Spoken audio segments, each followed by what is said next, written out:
If we lined up the 2017, 2018 team against our team last year. Yeah. Be honest. I saw you guys ask this to Chris. What do you think happened? Chris, he said that last year's team would win. It took everything we had to beat the Patriots, and you guys beat the team that's been the best team in the NFL for. I mean, Pat Mahomes has been in the conference championship every year of his career. Just finished the 7th season, and you guys it wasn't even close. No. I don't know how you could realistically think that we would beat you guys. But I'll tell you this, just being a competitor, we beat the fuck out of you. I love it. Welcome back to the Exciting Mics presented by Vanda Pharmaceuticals. I'm Reed Blankenship. And I'm Cooper DeJean. And today we are excited to welcome a very special guest. Stay tuned for that. And remember to follow Exciting Mics on all platforms. Like, comment, share, and subscribe on YouTube or wherever you listen to your podcast. Let's get started, bro. Let's do it. What's exciting us this week? Preseason starts today. First preseason game tonight. Disclaimer. Crazy. Disclaimer, yes. This episode was not filmed the morning of. So you can't get mad at us. We're locked in camp right now. Locked in. Don't worry, but we do have a game tonight. It's crazy. I'm excited. The Bengals, baby. The Bengals, bro. Starting off the season. Well, the preseason. It's going to be lit, dude. Yeah, I'm excited. Everybody's going to be there. A couple weeks into camp, we get to play a game. Yeah. We get to hit another team. Dude, that's always the best, bro. I know. You have to go up against your guys anymore. That's what's exciting to both of us, I think. Yeah. It's always been like that, though. Oh, yeah. Every year. It's like it's that 2-week void of you're going against the same color jersey and then finally. Teammates. Yeah. Finally, and now it's different. We get to go against someone else. So we'll see you guys there. Yep. Be loud. The link. It'll be rocking. Against the Bengals preseason. It is time to welcome an Eagles legend to the show, a former finalist for People's Magazine Sexiest Man Alive. Wow. And also helped the Eagles win their first Super Bowl championship. Yeah. Please give it up for former 6th-round pick, 6-time All-Pro, future Hall of Famer, Jason Mofo Kelce. Yeah. Yeah. Thanks, guys. Yeah. My fault. But feeling now. So did you just come in and embrace it? When I got drafted to Philadelphia, I was talking to the coaches, and then I'm with my family. My agent calls me, and he's like, Jason, you have no idea how much you're going to fit in. You're going to love Philadelphia. I know you. This is a great city that you're going to love being in. And he was right, 100%. I think Philly doesn't like to hear this, but I was from Cleveland. Philly, out of all the East Coast cities, reminds me a lot of Cleveland, just on a much bigger scale. Yeah, it's a blue-collar town. It was born off of manufacturing and industry, and it's people that worked for a living. I mean, these are, it's got the vibe, all the athletes and things we liked in our sports teams, Philadelphia likes in their sports teams. They like guys that, they give great effort. They do everything they can for the team, unselfish guys. You don't necessarily have to be the biggest superstar player. Right. If you do all these other things, in some ways they respect and love you more. And then on top of that, if you're a good player, they're going to crush you regardless. If you don't play well, they're going to crush you. But there's a respect amount of they take the time to notice the guys that are doing all those little things. Yeah. And those are all the players I loved growing up. Let's talk about the 2018 season. Sure. How what do you think made that group so special during that Super Bowl run that you guys had? Leading up to the season, we had a lot of talent. I think everybody felt that. Yeah. We had a lot of really good players. We were coming off a season that we ended, we didn't make the playoffs in Doug's first year, but we kind of ended on a high note. So we felt good about ourselves coming into the season. We looked around at one point in training camp where we had added all these pieces, LeGarrette Blount, Chris Long, and Nigel Bradham, and it felt like we had a lot of good pieces to be a really good team. Yeah. And as the season went along, we kind of started off a little slow, not unsimilar to what you guys started off this year. Yeah. And then we won 9 games straight, and we felt like we were really, really good. And it was a combination of we had great players we were doing some things, at least offensively, schematically, that teams really didn't know how to defend yet. We just started running wham, and people didn't know how to fit it. Yeah. So we were doing some really interesting things. And then all of a sudden, Carson Wentz gets hurt, and he was having an MVP. He was the best player in the NFL that year before that. And then we kind of got, cast to the side. Nobody thought we were going to be able to compete for that after that, which I understand. But we all felt like we still had a really good team. Yeah. And we knew we had Nick there, who we had worked with in the past, and we all thought Foles was a very good quarterback. So it really took on this underdog theme that ended up defining that whole season. And it galvanized us, made us really close. We had a good breadth of young and older players. It was a very, very fun year. Personalities vibed well. It was just, it was a good time. Were you a part of the whole underdog mask thing? So that was originally done by Chris Long and Lane Johnson. Okay. And I don't know which guy thought of it first, but those two knuckleheads were the first ones that had the dog masks. So you went from the dog mask, then you had the Batman mask. Well, the Batman was that was a Darius Slay in his infinitely creative mind. And he said like the swole Batman, skinny Batman, and fast Batman. And then I was like, oh, there should be a fat Batman. That's how that got around. But no, I know you guys just got your rings. Congrats. Thank you. I lost my ring in Nevada chili. Word to the wise, don't hide it in Nevada chili. I heard that story. But we ended up having that underdog mask on the ring because it really just ended up embodying that team. There were so many guys on that team that had been other places or that had been with the Eagles or had been around and had been cast out or had been hey, this guy's not really ever going to be good enough to do it.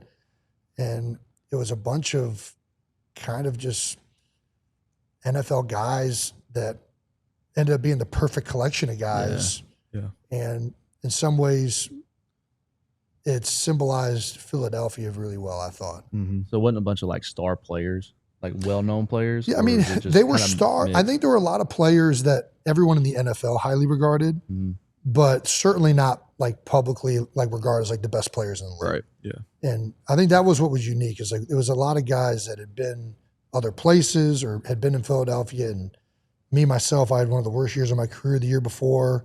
So people were doubting me. Right. Nick Foles had been gone before and come back. And there was all these themes of guys that were like on second chances or on their whatever team. And, it ended up just being this team of guys that vibed really well together. Everyone played off of each other well. We had great coaches and, that's all you need. it galvanized us for sure. Yeah. That's all you need. And in some ways, I think it's perfect that it was the first team ever to win a Super Bowl in Philly because I think Philadelphia largely embodies a lot of that mindset. Right. 100%. So You had one of the most iconic plays in Philly sports history, the Philly special. Yeah. Philly special, yeah. Which was pretty special. Yeah. It's great. I mean, when Nick first came into the huddle and started Philly special, I was like, what the fuck? Did you guys practice it during the week, like quite a bit or no? So we're going to get together and talk about this, I think, in a little bit. From what I remember, I don't even remember that play being in for the Super Bowl. Like, we had it in against Atlanta. We ran it before that game, and we didn't run it well, so we knew we weren't going to call it. Then we had it in against the Vikings, but for whatever reason, it didn't get called. I don't remember repping that at all leading up to the Super Bowl. And I remember being out there, but the last time we had repped it, we ran it well. And I remember going out there and didn't even think it was in the game plan. It's fourth down. Nick comes in. He's like, we're going to, all right. And we had to take a timeout. Right. Yeah. So we were going back and forth and we were going to kick it or go for it. We take a timeout. I'm like, we're probably taking a timeout. We're going for it. I wonder what he's going to come back with. And he says, Philly special. I'm like, Philly special? Are you fucking kidding me? And then for whatever reason, after I thought about it for a second, I was like, this is fucking going to work. Yeah. Because who the hell on like fourth down and a yard in the Super Bowl, these guys are going to be so aggressive trying to stop this play. They're not going to remember to cover Nick Foles. And That's a ballsy call, bro. very ballsy call. That was Big Balls Doug. Dropped him. Yeah, it was. And really, it was Nick who called for it, I believe. Nick. Yeah. You see the clip on the sideline. Nick, I don't know if Doug asked what you're going to run or whatever, but Nick says, I want to run Philly Philly, which I think it was called Philly Special. I don't know why I said Philly Philly, probably because that was a snap count. But yeah.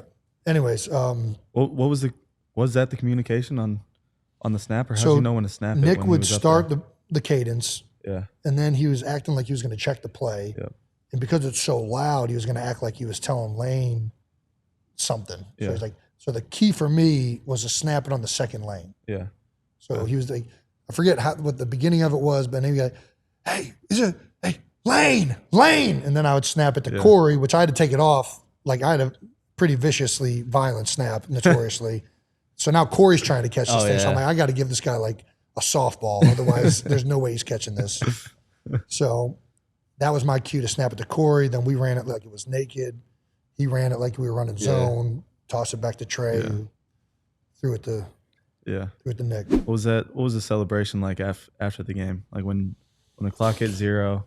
I just remember, after the game, it's so crazy. It all is like a blur. So and fast. the thing I remember the most is the last throw of the game. I remember the sack that BG got on Tom. Yeah. Because that sack fumble was like the end of the game. Mm-hmm.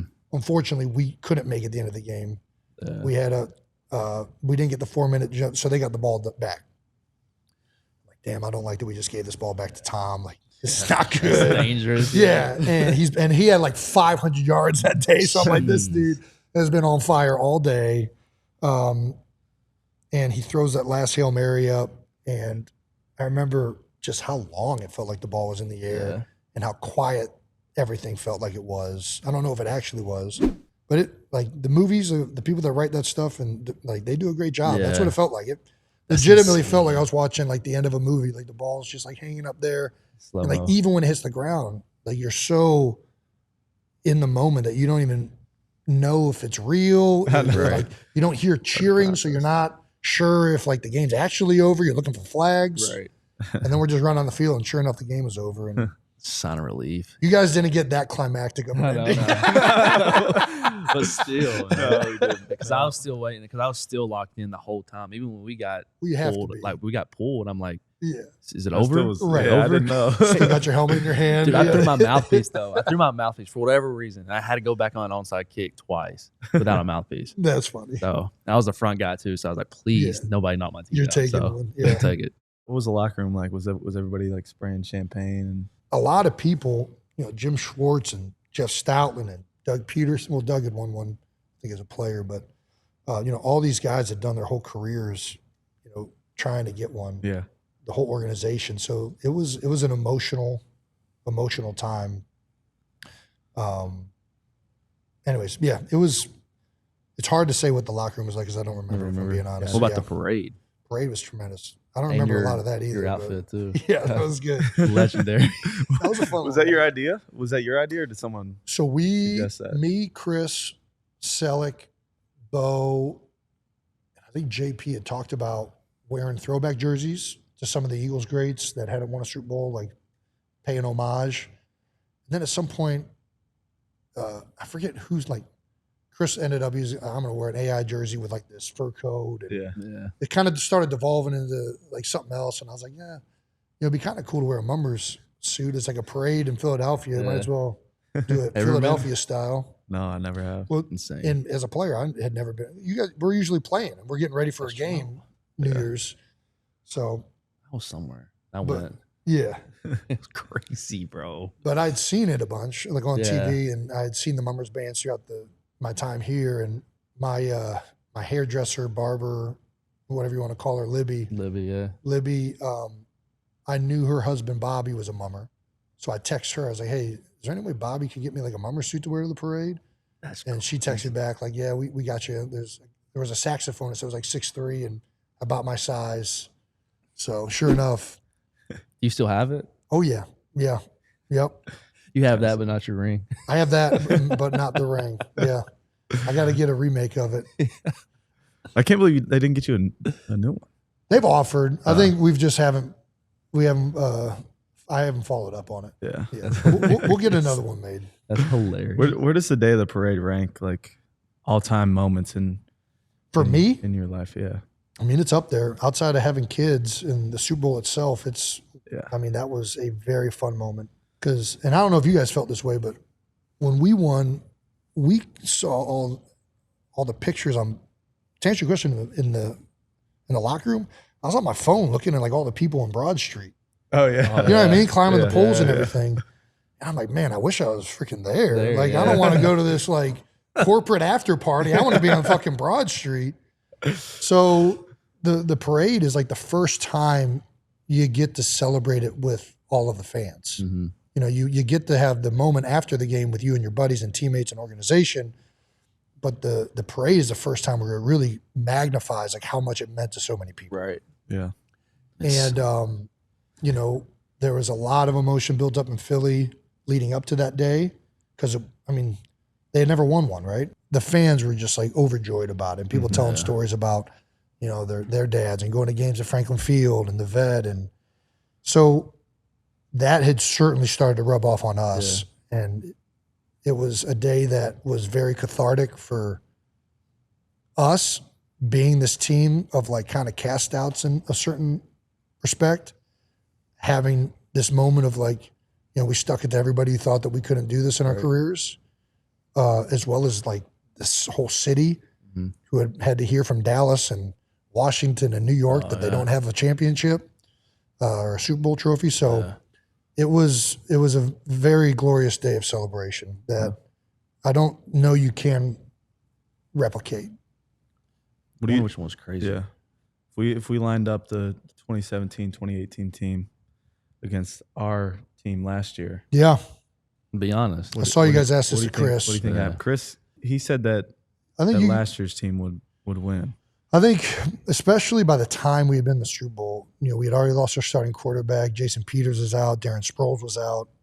And like, listen, we won, but you know, it took everything we had to beat the Patriots, and you guys beat the team that's been the best team in the NFL for pretty much. Yes, I mean, almost. I mean, Pat Mahomes has been in the conference championship every year of his career. Year, and just finished the seventh season. And you guys, like, it wasn't even close. No. So watching how you guys ended the season, I don't know how you could realistically think that we would beat you guys. But I'll tell you this, just being a competitor, we beat the fuck out of you. I love it. I was honestly waiting on you to say that. I was waiting for something. I'm waiting on it. Yeah, no, That's crazy. You guys came together so incredible all season. Yeah. And even the defense. I mean, I remember the first Atlanta game. It's like, these guys are getting cut out on the backside. They can't stop outside zone. And then you're watching like the Tampa Bay game. It's like, man, it feels like the coverage is so soft. And I really like what Tampa Bay was doing too. They would do like these jet motions into the flat. They rip it into the flat. Then you guys would start playing up on that, and then they'd be hitting it over your head to like Evans. And I'm like, dude, they're doing some good shit. But I know. I don't know what you guys did to figure it out. I mean, I know you guys started playing more 6-man fronts in certain situations, but then whatever it was, Figured it out. You figured it out. Figured it out, yeah. Well, and part of it is you guys are talented immensely. Mm-hmm. And then guys stepped up. And that's why I'm anxious. I mean, I'm very happy that we won the Super Bowl last year with you guys. This year, it's going to be interesting to see who steps up this year, right? Right, like, Nolan Smith, 100%. he played so well in the Super Bowl. Yeah. And the whole playoff. The whole playoff run, yeah. yes. Yeah. And, you know, Jalex Hunt came on, and then, Nakobe goes down. And I just felt like all the guys that needed to step up, similar to our year in 2017, a lot of times that ends up being a really crucial moment of like, can these young guys play well that get thrust in these moments? Because there's going to be injuries. There's going to be things that happen. And you guys were just so good there at the end. Yeah. And playing as a team. Playing really confident. Playing our best Yeah. ball at the end of the season, It was which is really good. pretty remarkable playoff run. What was it like that next season coming back after the Super Bowl? Going into it, did you feel like you had that extra like target on your back against teams you were playing against? Or? For sure. Yeah. And, we didn't play the Patriots that year, but we played them the following year. And that one, there was more like juice to it. Yeah. And you guys will play KC early this season. 2, 3. Yeah. It is going to be a very fun environment to play a football game, and it's going to feel like a playoff game. And all off season, and we dealt with this in 2018. Everybody is looking at your film to try and replicate what you guys had success with and try to stop the things that you guys did well. And you have a lot more attention all off season on every coach in the NFL. All the brightest minds are going to be trying to figure things out that you guys did well. Players are going to be watching tape. So you're getting more attention on everything you've been doing. So it's going to feel different. You're going to get every team's best shot.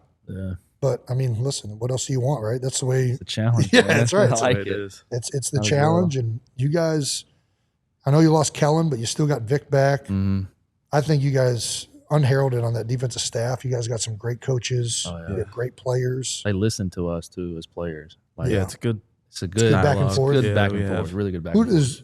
is Casper the main? Who's the main DBs? Christian Parker. CP. Christian Parker. CP. Okay. And they both. I mean, they both have the same type of personality where they ask me stuff, I tell them stuff, and then vice versa. It's just it's a working relationship, you know. Like for sure, they're the coaches, but we're the ones playing it, and they want us to feel comfortable doing it. So Stout used to reference his book, "It's Your Ship," which there's a guy that did like a naval commander or something like that, and he ended up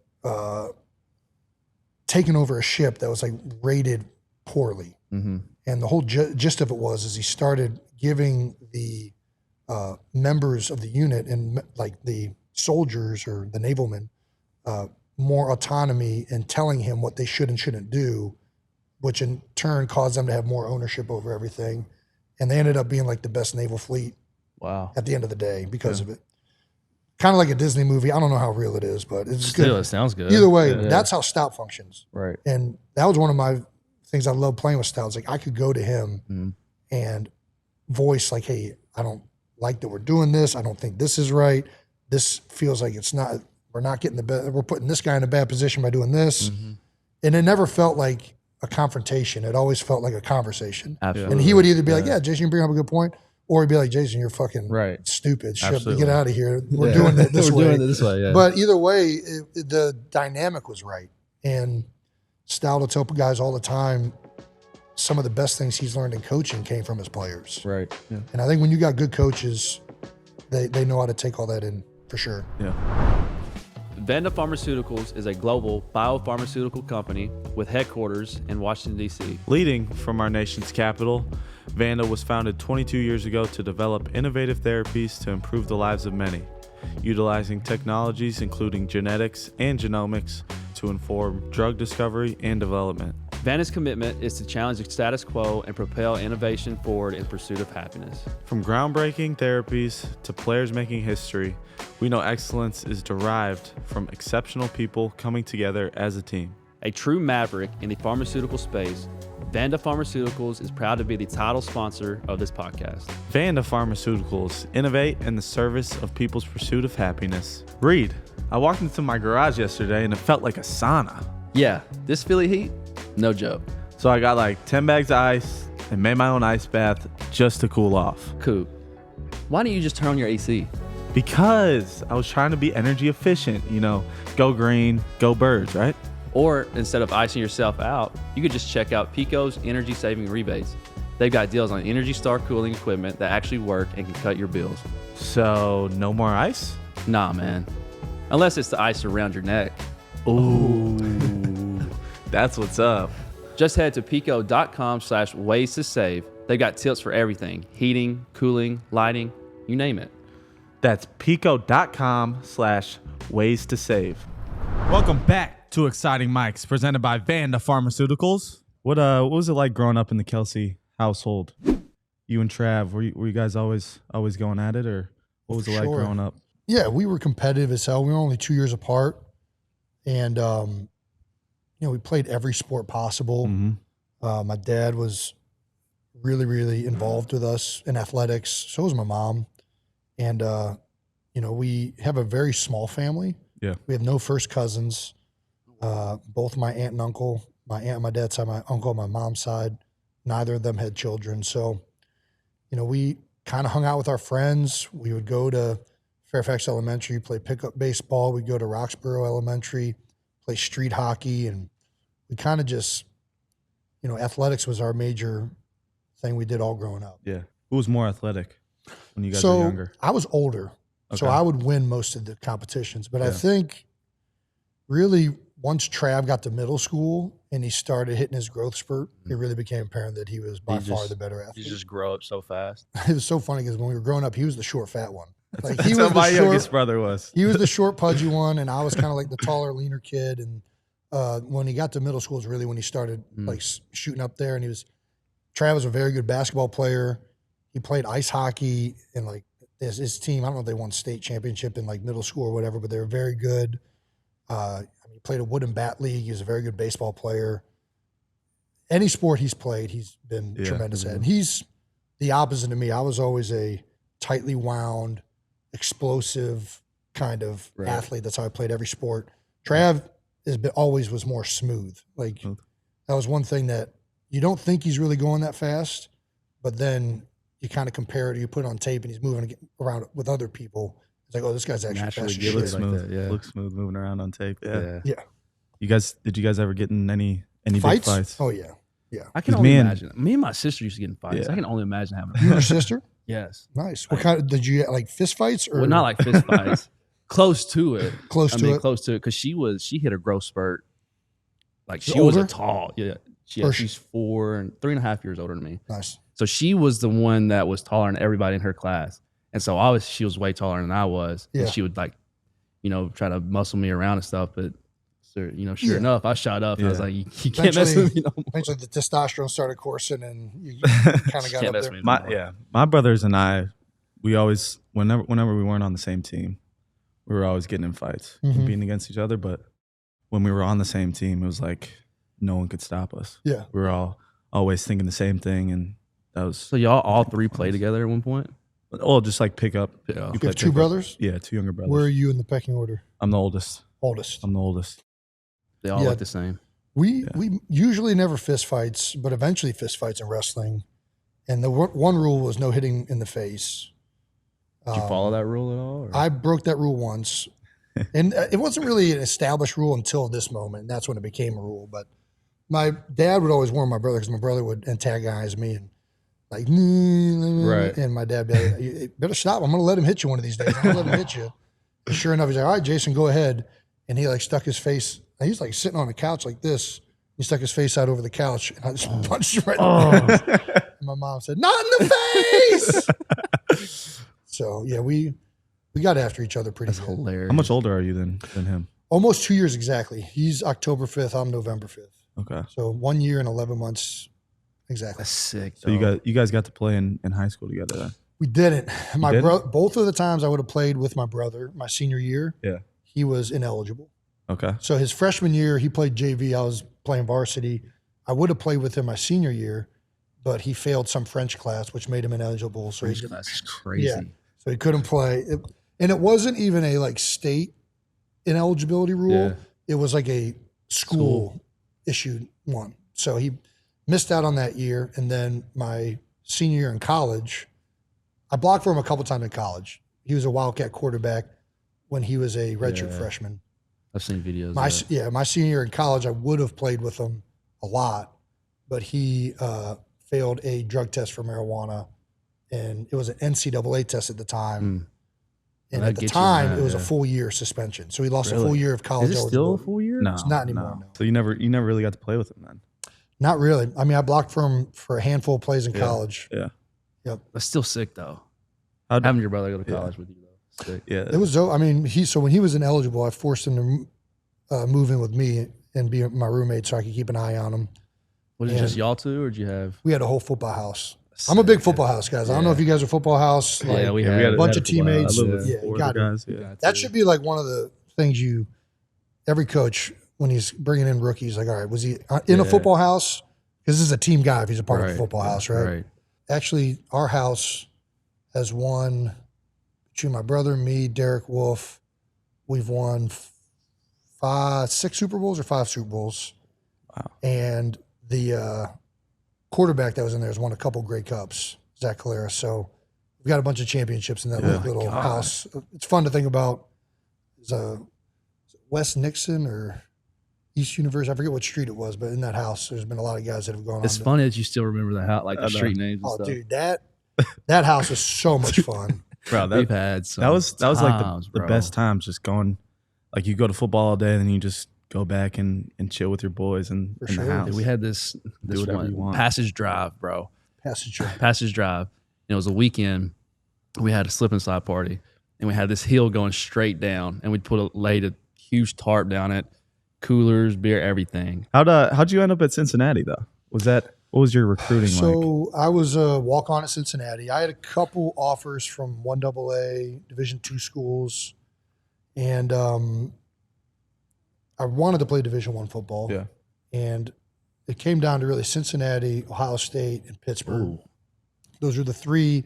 I don't know if you guys are familiar, like preferred walk-on. Have you ever? Yeah. So those are the three preferred walk-on spots I could have gone that I liked, and I thought I was going to go to Pittsburgh.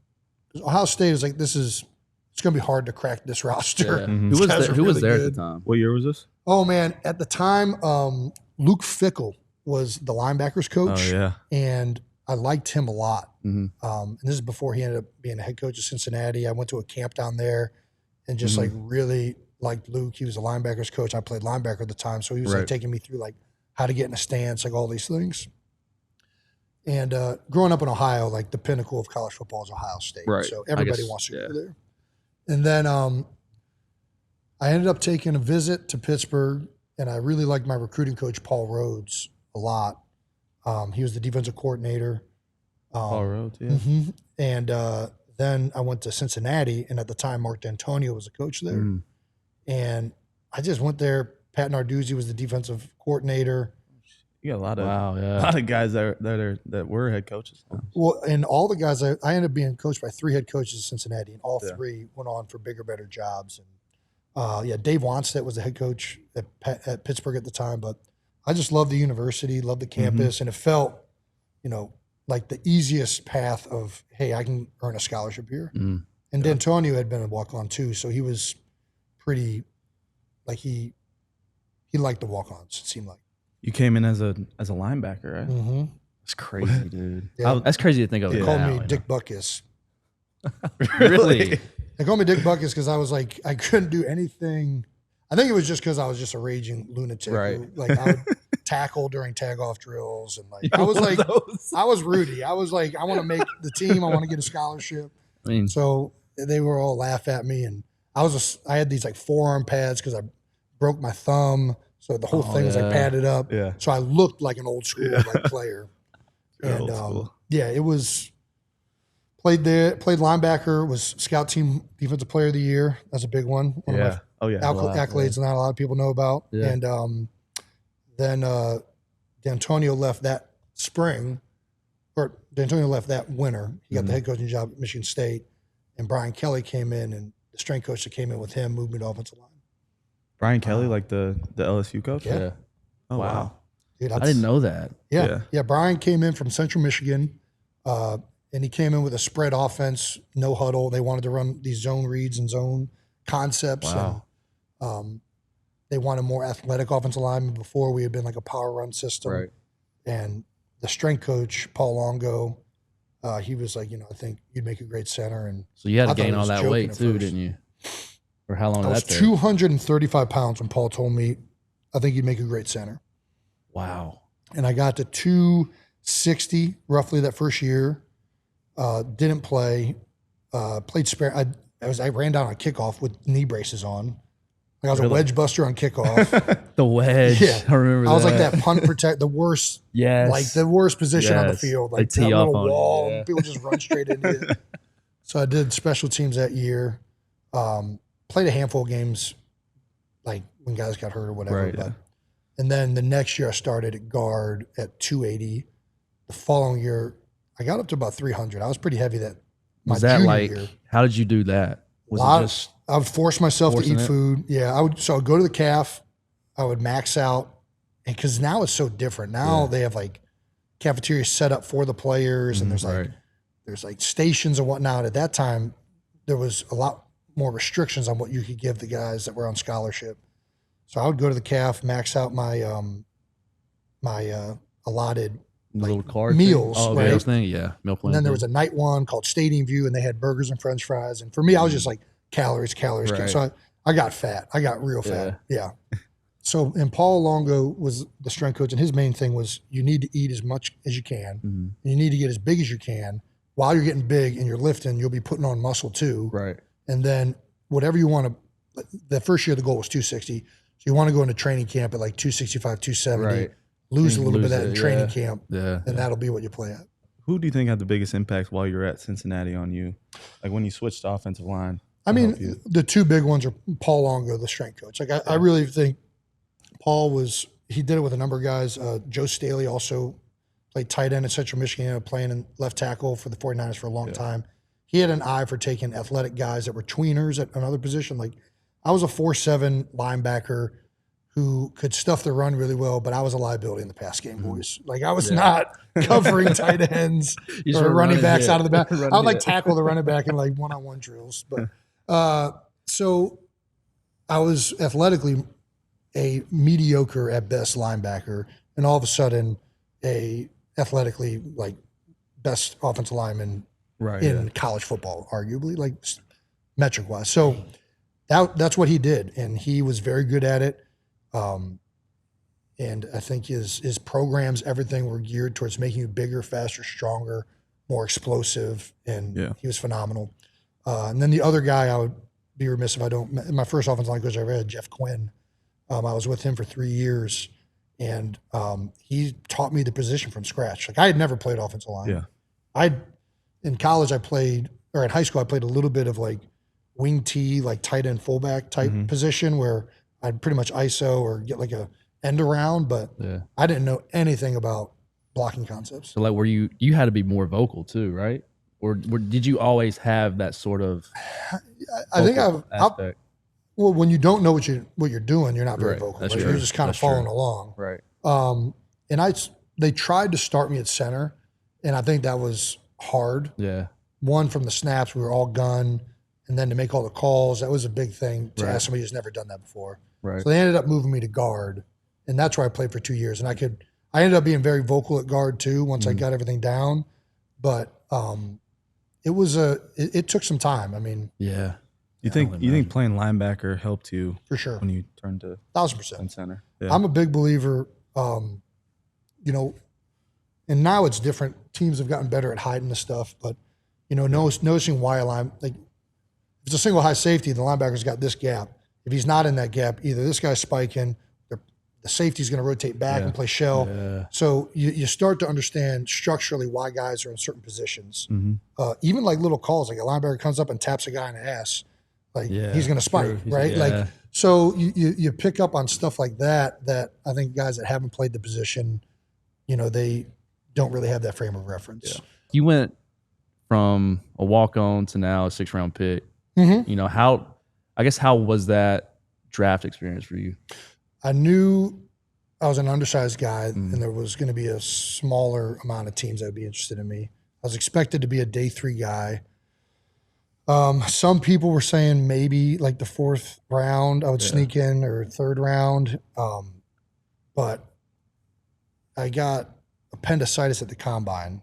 So I did all this work to put all this weight on. I thought I had the stomach flu at the time because I was like, that like little room where you're like going and talking to coaches, like in that, it's a huge room.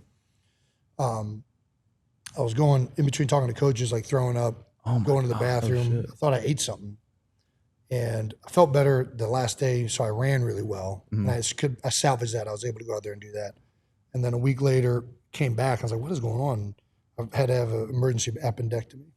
Just say it. You waited what, 2 weeks? So Ain't that like really dangerous? So what happened is, I found this out later, your appendix can do one of two things really. Once you start having that happen, it can burst, which is like real bad, right?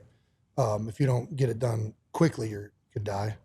Mine perforated, so it's like a really small hole happened. So I felt better for like a week, but slowly that stuff was still leaking out. So it was like infecting me and all that other stuff. So. And you ran with that? I ran with that. So I put all this weight in to try and weigh 290 95. That was my goal. I want to weigh 295 at the combine. And I'm like 3 days before this, I start feeling like this. And I'm like throwing up. I feel terrible. And I go in there on the scale and they tell you that in front of all the coaches, like Jason Kelce, 280. And I'm like, oh crap, no. this ain't good. So that was right away. I was like, I'm off like half of these boards at this point. That's and insane. the Patriots worked me out as a fullback. Yeah. They were like trying to figure out, maybe this guy's probably too small to play center. Maybe we can use him in a different way. But yeah, ended up, there were really 3 teams I thought would draft me.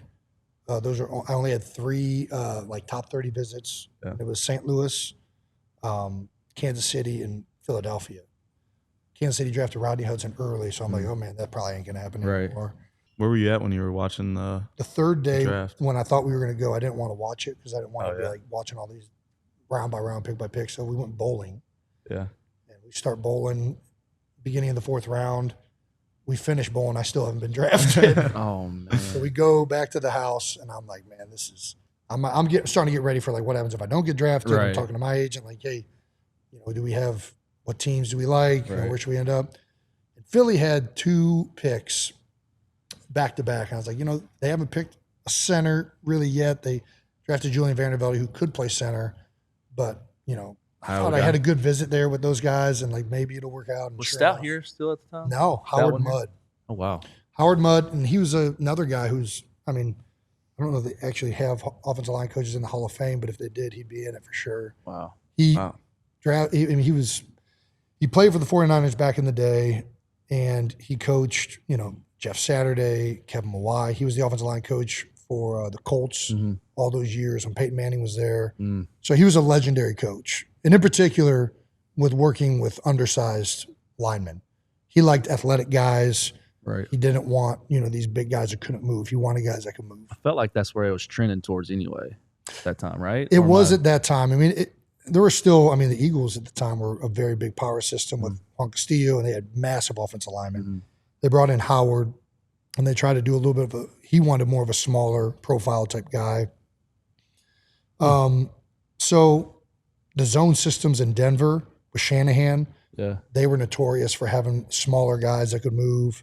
So there was kind of a movement to these zone blocking systems and smaller guys, but not as small as I was. I was definitely an outlier. I know I don't want to skip ahead, but I remember my first time up here, I was doing the scout team stuff, and it was a run play, and you're running right beside me, and I'm like almost full speed. I'm like, holy shit, it's flying. It's insane, dude, insane. So you get drafted in the 6th round, and then did you have to sit out at all for your surgery or no? So the appendectomy, I was out for a month or 2. It was like 4 to 6 weeks maybe. So it was just from after the combine. I was good to go after the draft. But I was just talking with Scotty about this over there. Our rookie year was the lockout year. So we didn't have any OTAs. We didn't have any offseason programs. I got the playbook like the day I flew in before the first day of training camp. Wow. Oh my gosh. That was the first time we really talked to the coaches. It was off limits before that. And it wasn't even over. They did like an alleviated thing just to let guys go to training camp. And like you had to learn all that stuff before training camp too, or majority. I learned on the fly at training camp. Yeah. Yep. And that speaks volumes. Was there who was the center before you were? Jamal Jackson. And Jamal had some injuries the previous years. I think he had an ACL and then he tore his tricep. So he had kind of had injuries for a couple seasons. Another guy, Mike McGlynn, had played a lot of center the year before. AQ Shipley was here, who ended up playing a long time in the NFL. So my first offensive line room was really Jamal Jackson, Mike McGlynn, AQ Shipley, and me. And the 4 of us were kind of competing for the 2 center positions. Did you start your rookie year? I did. You did? First game. Wow. Yeah. Wow. How nervous were you? Very, very nervous. I mean, and we were playing like the Rams, and their best player was Chris Long, a defensive end, who I know you guys just had on. Yeah. Shout out to Chris. Yeah. They had James Laurinaitis as the starting middle linebacker. And outside of that, I don't remember. I'm trying to remember who else was on that defensive line, and I can't right now. But it wasn't like I was going up against anybody like particularly crazy. Right. Yeah. It was just like it's your first time ever playing in the NFL. You're starting. It was wild, and it was a fun experience. Could you feel like a huge shift from Cincinnati to For Philly. sure. Yeah. And I felt that we used to do, Andy has these things in training camp, he calls them 10-10-10s, where the starting offense will do 10 plays against the starting defense or one of the backup defenses. Then the defense will do 10 plays, then you do like a special teams, then you do another 10 plays. So you end up doing 30 plays throughout the day.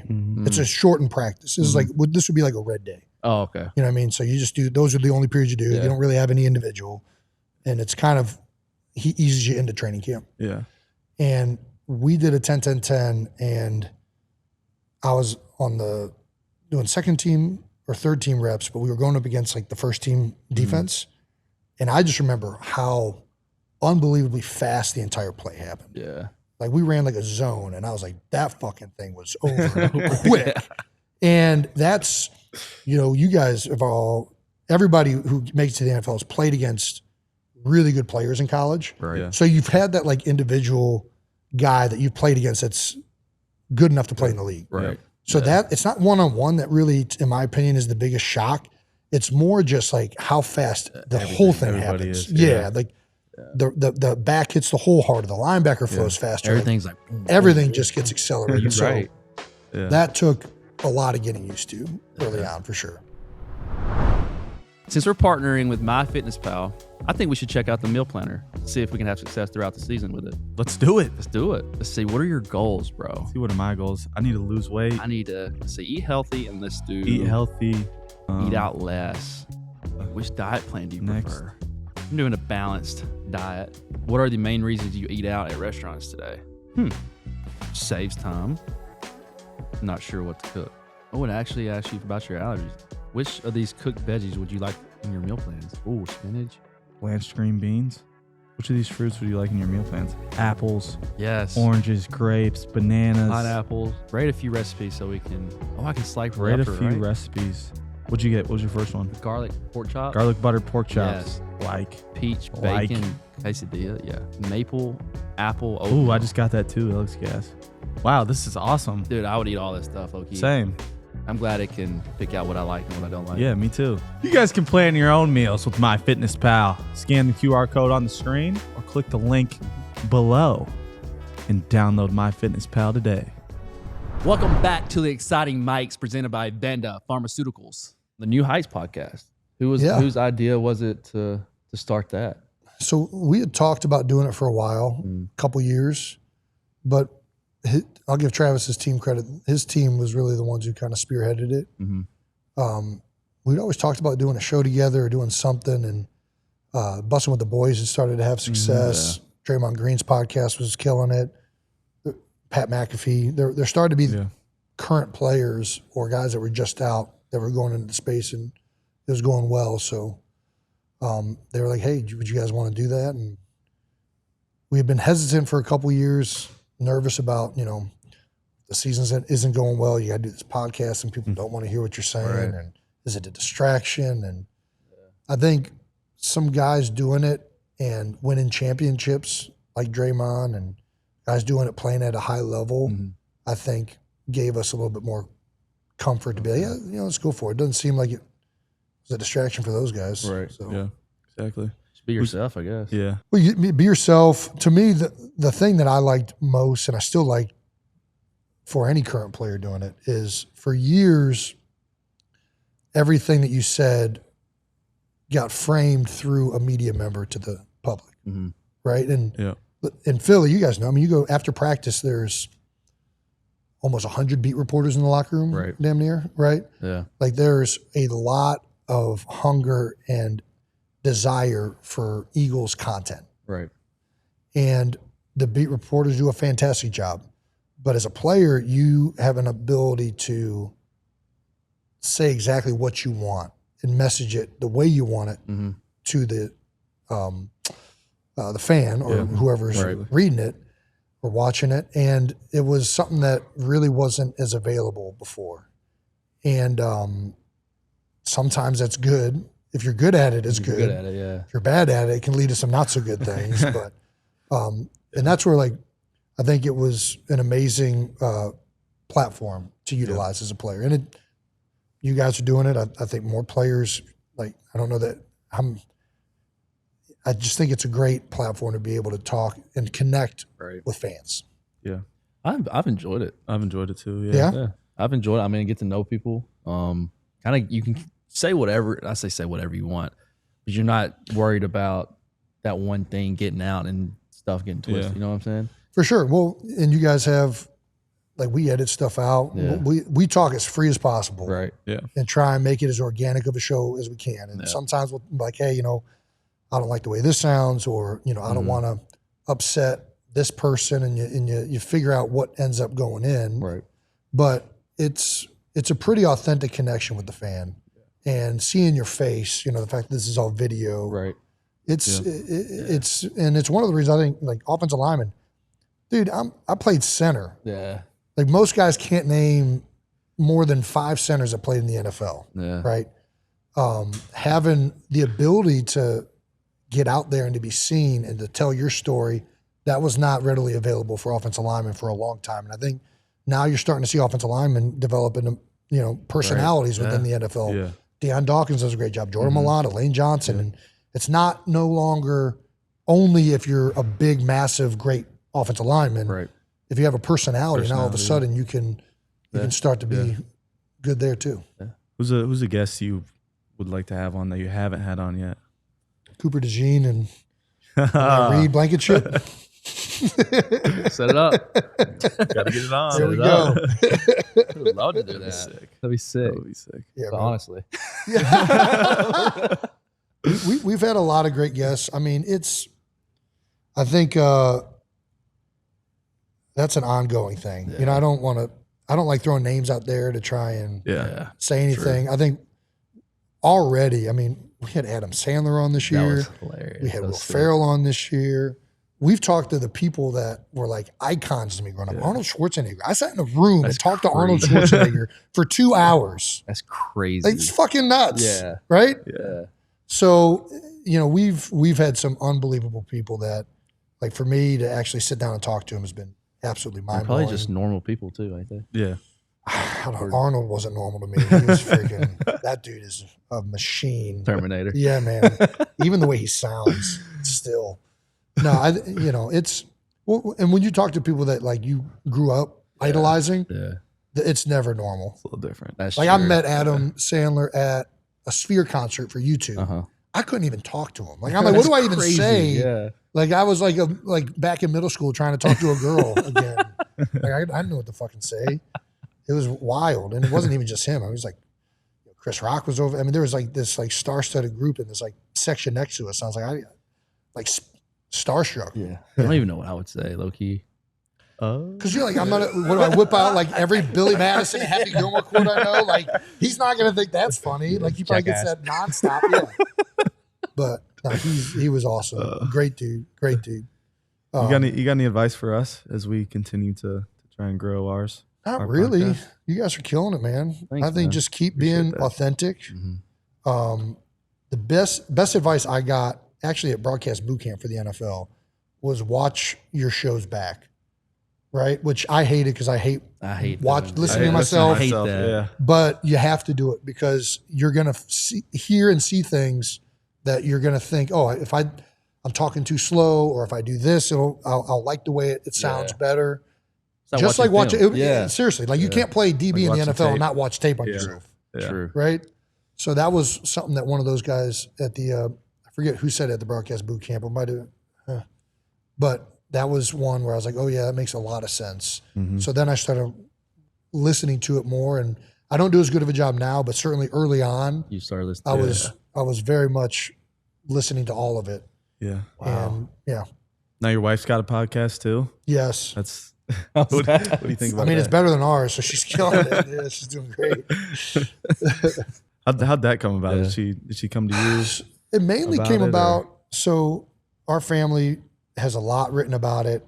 And again, we talked about, listen, there's people that are going to say things about you out there and write articles and things like that. And a lot of it nowadays, we live in this world of clickbait, and people are going to write Right. headlines just to get people to click the articles. Right. I think Kylie was seeing more and more of that. And she was like, I'm tired of everybody else saying things about my family. Mm. and I want to be able to articulate things happening and what I want to say about our family. Mm-hmm. So that was a big reason for it. And she does not like the spotlight. I know it's hard to believe. Like, she's got her own podcast. She's It really was a good at lot it, to man. get her Yeah. like to that point to be comfortable doing it. Mm-hmm. And I don't know that she's still fully all like comfortable being as well known as she is now, but she has killed it. She's an authentic, genuine person, and there's a audience out there of women that want to hear 100%. her perspective and her talk to people and other mothers or other women in sports. Right. I mean, WNBA and women's sports is exploding right now. Right. So it's doing really well. Yeah. Especially a partner of a NFL man. Yeah. You know? Yeah. I know my wife now, she's listened to it a couple of times. She loves it. So Well, she I think kind of for a long time, the partners of NFL players got bastardized a little bit with these wags and stories, and like it became like a show. Yeah. And I think it's just not real for most of the women in the NFL. And like a stereotype. there's certainly aspects of it that are real and true, but I think that's one thing that she certainly likes doing is trying to just have a more community that is based in reality as opposed to kind of what had been out there before. Outside the podcast, you're a musician now too. This past couple of years. Yeah, I mean, What's that been like? You got the Philly special.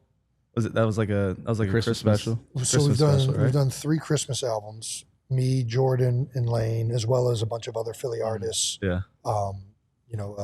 Lead drummer for the drummer for the War on Drugs, Charlie Hall, very connected in the Philly music scene and just music scene in general. Yeah.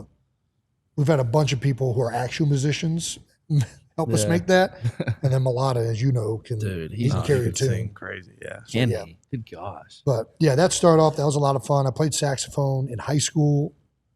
That was a great time. Sweet. I was in the jazz band. Wow. Yeah. We would tour every spring, other cities to compete against other jazz bands. Dude, I did not know this. Went to Chicago, New York, Boston, and then for some reason Carolina. I don't know if they're necessarily known for music, but yeah. And you still play? I have not played saxophone as much. I have I played Barry sax to be specific, and I now have a Barry sax, but I also have 4 kids and a lot of other things happening, so I don't play it. I want to though. I want to get back into it. You think if Taylor Swift asked you to come play saxophone on stage at her concert, you think you'd be more nervous for that or for? Oh my gosh! I was about to say, would I do it? I don't even know if I would do it. I'd be so nervous. I got nervous playing in front of my parents at like a concert. Like music, her is a whole concerts other are thing. insane though. She's got it's so absurd. Yeah. Have you guys ever been to one? Never been, Never but been. I've I seen recommend. the videos. Really? I'll say that, like, listen, the music is, I don't think was made for my demographic in mind, right? Yeah. But when you go, you'll realize you know all of these songs. Like, even though you might not know you do, right. I feel you've like you're heard right. them. Yeah. I swear, because the definitely. first show I went to over in London, and I'm like, my brother's telling me, dude, this thing is, you're going to have so much fun. You're like, no. And I'm going there and I'm like, dude, it is a blast. Yeah. Like Wow. everybody is so into it, and you realize you know all of them. You maybe not like to the I bet point that you that know is true, yeah. every single word, yeah. but you have heard Yeah. so many of her songs. Yeah. There's no way living in America you haven't. So it's outrageous. Yeah. You know, you're probably right. And the fans are so rabid about it. Yeah. And even like this last tour, the eras she was doing the not the acoustic set, right? Where it was just her and a piano, Yeah. nothing Oh, else. yeah. And everybody's singing it, and Yeah. it's a fun time. Hmm. So I would not want to mess that up. I With kind of me want to check it out. fucking around on a Barry sax. That's for sure. That would be sick though. Yeah, no. You'd have a whole She's got to figure it out. You don't need my dumbass. You never know. Yeah. Put a little taste in there. That's man. right. When let's talk about your legacy a little bit. I know you probably don't like talking talking about yourself, Oh, I love it. Let's go. Yeah, it's great. but you're 6-time first team All Pro, 7-time Pro Bowler, Super Bowl champ. Mm-hmm. Well- Defensive Scout Team Player of the Year in college. Yes, and that you can't forget that one. What would it mean to you to be inducted to the Pro Football Hall of Fame one day? It'll be weird, to be honest with you. Yeah. And I think it's weird because I don't even think I'm the best player that I've played with in the NFL. Like, even on the offensive line, like Jason Peters, Lane Johnson, Brandon Brooks. They're all better players than I ever was.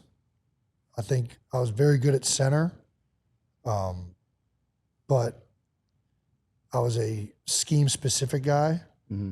And when I think of Hall of Fame players, I think of people that this is a guy that was so good no matter what team, who he played with, wherever he was at, he was going to be one of the best players of all time. And I just don't think that's the case for me. I was better when I had great players next to me that allowed. Now, when I did have that, I could do some really interesting things that nobody else could do. Yeah.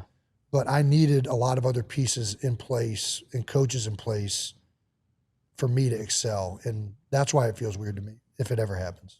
I don't know, man. Now you're a little too hard on yourself. Yeah. I think we're all that way though. Yeah. I think you got to hate yourself to be good at football. Absolutely. yeah, you do. It's a requirement. What do you want your legacy to be off the field now that you're done with football and you're into the media space and giving back and the things you do already? Yeah, I don't know. I don't think about it as much in terms of like a legacy. I think I just want to be good to people, be a good neighbor, try and show my kids how to treat people. Yeah. I think the legacy thing takes care of itself as long as you are a good person and kind of do things the right way. Bottom line, I want my kids to know that I love them. I want them to treat people with respect and kindness and are well-mannered.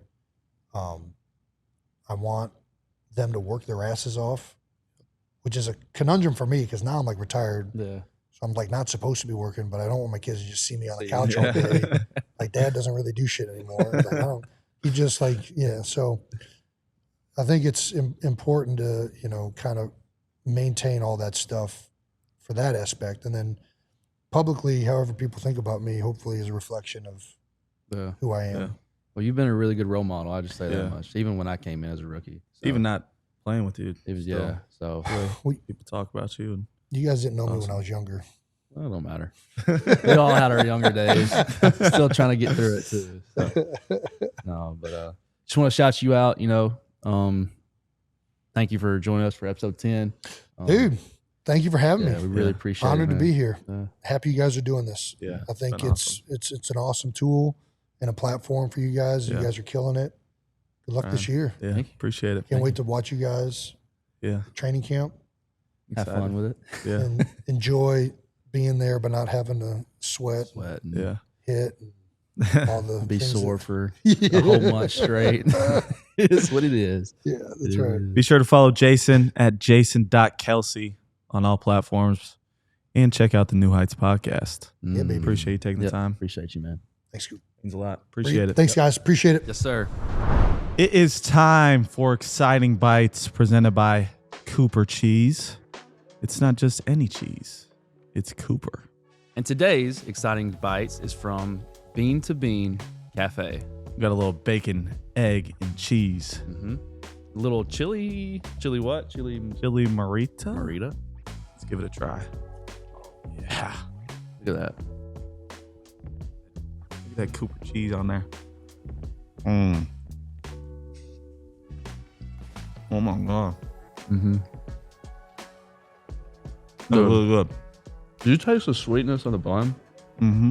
I could eat this whole thing right I know. The sweetness of the bun to the egg. Dude, there's nothing.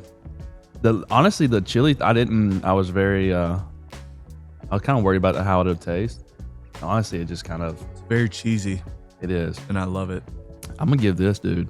Come on, rate it. Give it a good rating. Come on. 8.5. Yeah. 8.5? 8.5, bro. I'm going 8.8. This is a big time hit for me, dude. I think. I'm telling you, that sauce, bro. That sauce. I might need this every morning during training camp. A little bacon, egg, and cheese. Yeah, just come by the facility and drop it off. From Bean to Bean Cafe. Bean to Bean. Shout out. Shout out. Get the Billy pin. That's Exciting Bites. Philly Eats. Cooper Cheese. and some serious flavor. But Cooper isn't just stopping at cheese. They just dropped limited edition merch, football-inspired merch. Look it up at coopercheese.com. Inspired by yours truly and built for fans who want to bring the heat.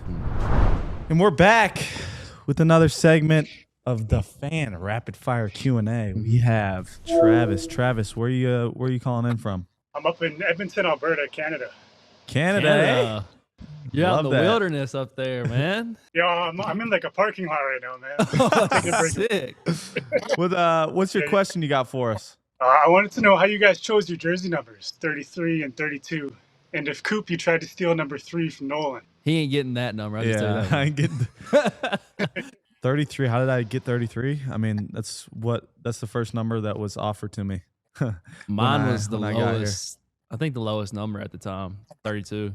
But it kind of worked out. Yeah, but you wore 46 or something I like wore that. 46 in training camp, bro. I wore 46 in training camp, switched to 32. What did you wear?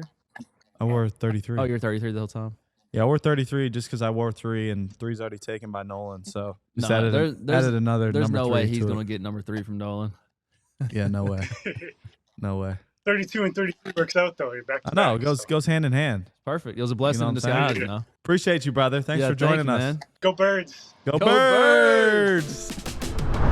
Thank you for tuning in to another episode of Exciting Mics. Remember to like, comment, share, and subscribe on YouTube or wherever you listen to your podcast. And drop your questions in the comment section below, and you could be joining us live in the episode. We always appreciate your love and support. Go Birds.